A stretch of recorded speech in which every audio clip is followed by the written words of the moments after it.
샬롬, 우리 주 예수 그리스도께서 주시는 은혜와 평강이 함께하기를 기도하고 또한 축복합니다. 연말까지는 거듭남에 대해서 영상으로 함께 생각해 보게 되기를 바랍니다. 그래서 우리의 삶 가운데 참으로 중요한 거듭남의 삶을 살고 있는가, 또 어떻게 살 수 있는가에 대해서 생각하면서 2025년도를 맞이할 수 있기를 바랍니다. 오늘 함께 읽고 묵상할 말씀은 요한복음 2장 23절로부터 3장 3절 말씀입니다. 제가 읽어봅니다.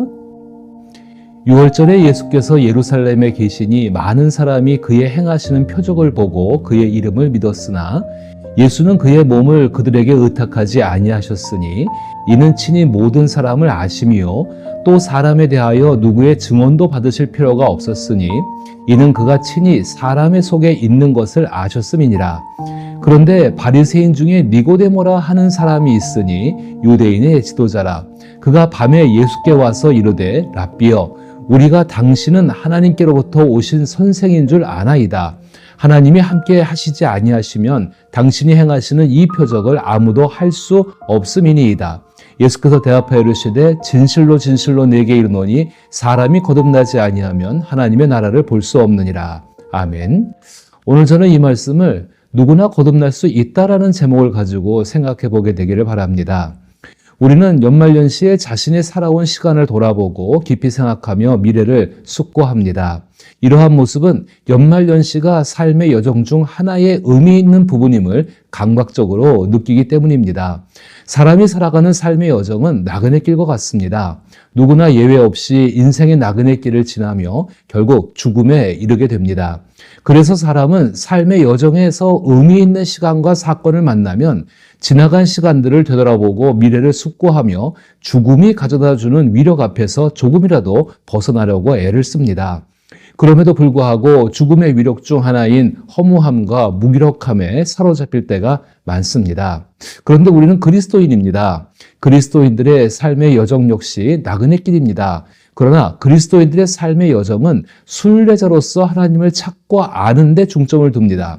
따라서 그리스도인들은 죽음의 그림자에 눌려 있는 것이 아니라 현재 하나님으로부터 오는 영원한 생명의 영향을 받으며 지난 시간들을 살아왔고 다가올 미래를 살아가게 되는 것입니다. 자신의 과거와 미래를 되돌아보면 많은 생각이 떠오르지만 결국 이 생각들은 변화와 성장에 대한 세 가지 질문으로 요약될 수 있습니다. 첫째, 나는 무엇을 위해 살아가고 있는가? 둘째, 인생의 새로운 국면을 어떻게 극복할 것인가? 마지막으로 나는 하나님 안에서 올바른 길을 걷고 있는가? 성경은 이 질문을 가진 그리스도인들에게 거듭남, 즉 새로운 피조물이 되었다고 말합니다. 기독교 신앙은 모든 사람이 두 번 태어나야 한다고 가르칩니다. 첫 번째 태어남은 자연계에서의 출생으로 이를 통해 육체의 생명을 얻습니다. 두 번째 태어남은 하나님 나라에서의 출생으로 이를 통해 새로운 영적 생명을 얻게 됩니다. 우리가 처음 세상에 태어나는 것은 하나님이 우리를 창조하셨기 때문이며 영적으로 다시 태어나는 것은 하나님께서 우리를 구속하셨기 때문입니다.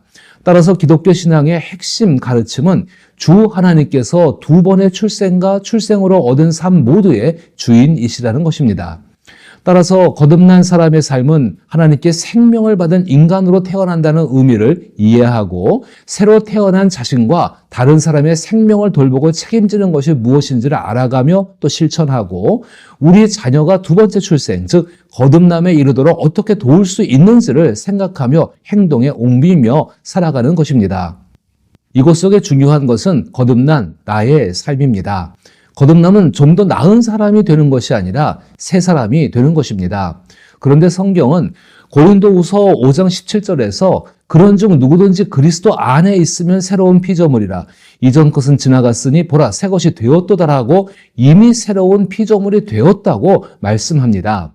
그리스도인의 삶의 여정에서 변화를 추구해야 하는 시기 혹은 천지개벽과 같은 일을 만난 시기에도 자기 자신이 거듭났다는 사실은 변하지 않습니다. 이것은 우리를 거듭나게 하는 주체가 우리 자신이 아니라 하나님이시기 때문입니다.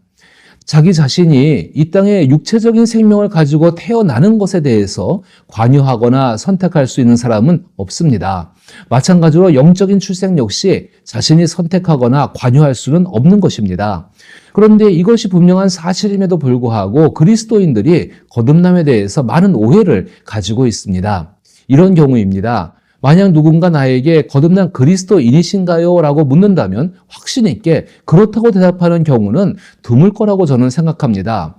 그것은 성경이 말씀하는 영적 생명을 얻은 것을 육체적으로 생각하기 때문입니다. 육체적으로 생각한다는 것, 이것은 일반적으로 거듭난 그리스도인이라고 생각한다면은 기독교에 대한 열정을 가지고 있거나 예배 중 찬송을 부를 때, 기도할 때 손을 들고 열정적으로 감정적인 카타르시스를 경험하는 모습을 떠올리는 경우가 많다는 것입니다. 그러나 예수 그리스도로 인해 나에게 시작된 거듭남은 단순한 종교적 행위에 그치지 않습니다. 거듭남에 대해 사람들이 보편적으로 생각하는 다른 경우는 제대로 된 삶을 살지 못하는 이가 제대로 된 삶을 살기 위해서 도덕적인 체계를 회복하는 것으로 여기는 경우도 있다는 것입니다. 예를 들어 보겠습니다. 중독이나 다양한 문제로 인해 삶이 파괴된 사람이 기독교의 종교 생활을 통해 중독과 여러 문제를 극복하고 새로운 삶을 시작하는 것을 거듭남으로 생각하고 있다는 것입니다. 또한 이전에 편견과 고집이라는 기질을 가진 사람이 기독교를 통해 새로운 성품을 얻게 되는 것을 거듭남으로도 생각할 수 있다는 것입니다.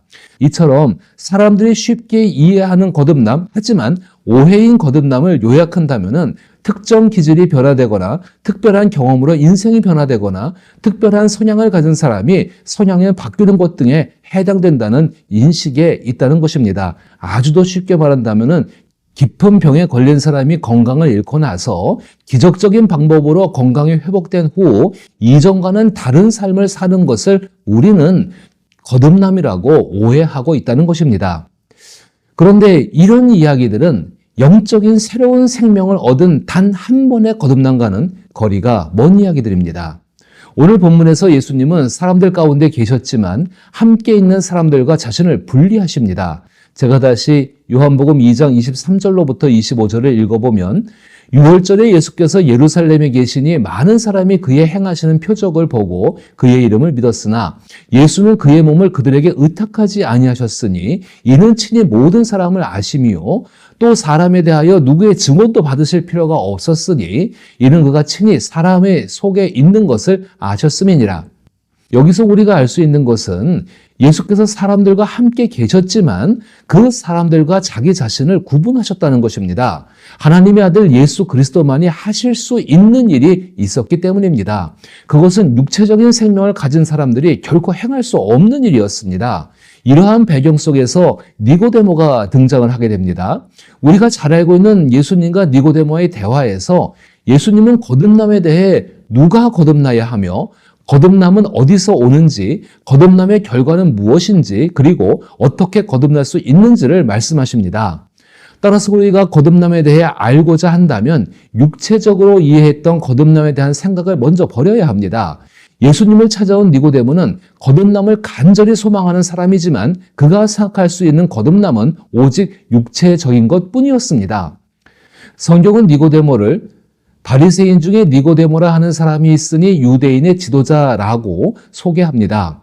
니고데모는 사내들인 공회원으로서 나이가 지긋한 지배층 남성입니다. 바리새인이라는 점에서 그는 도덕성과 신앙심은 물론 인격적인 수양까지 상당히 쌓은 인물입니다. 또한 니고데모는 감정에 따라서 쉽게 움직이는 그런 사람도 아니며 삶이 무너져 도덕적인 체계가 필요한 사람도 아니었습니다. 오히려 니고데모는 도덕 체계를 수호하는 화신과 같은 바리새인입니다. 그는 기득권층의 심장부를 차지하고 있는 당대의 문화, 제도, 정치, 사회의 중심인물입니다. 더욱이 랍비 학교의 졸업장이나 정치적 자격을 갖추지 못한 노동자 계급의 밑바닥 출신인 예수에게 배우려는 그의 태도는 겸손함을 보여주며 매우 도량이 넓고 남다른 열린 사고를 가진 사람임에 틀림없습니다. 이렇듯 니고데모는 성공적인 삶을 살면서도 보기 드물게 개방적이고 포용력이 있는 인물입니다. 더욱이 그는 편견에 사로잡힌 한쪽 측면의 성향만을 가진 사람이 결코 아닙니다. 또한 니고데모는 부자였습니다.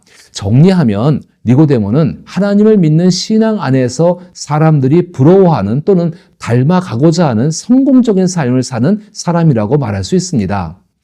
그런 니고데모는 자신의 인생 여정에서 변화를 추구하며 깊이 고민한 끝에 예수를 찾아온 것입니다. 니고데모의 내면에는 자신이 살아온 삶에 대해 예수께 인정받고 싶어하는 마음과 하나님께 더 가까이 가고 싶은 열망이 있었을 것입니다. 또한 니고데모가 예수께 기대했던 말씀은 니고데모야, 너는 여러모로 아주 착한 사람이다. 이미 칭찬받을 점이 많지만 몇 가지 실천과 의무를 더하면 하나님과의 더 좋은 관계를 맺을 수 있다. 이런 말을 듣고 싶었을지 모릅니다.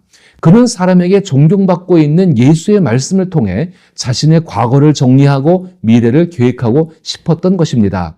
그런데 예수님은 육체적인 생각에 사로잡힌 니고데모를 긍휼히 여기시며 요한복음 3장 3절에서 예수께서 대답하여 이르시되 진실로 진실로 내게 이르노니 사람이 거듭나지 아니하면 하나님의 나라를 볼 수 없느니라 라고 말씀하십니다.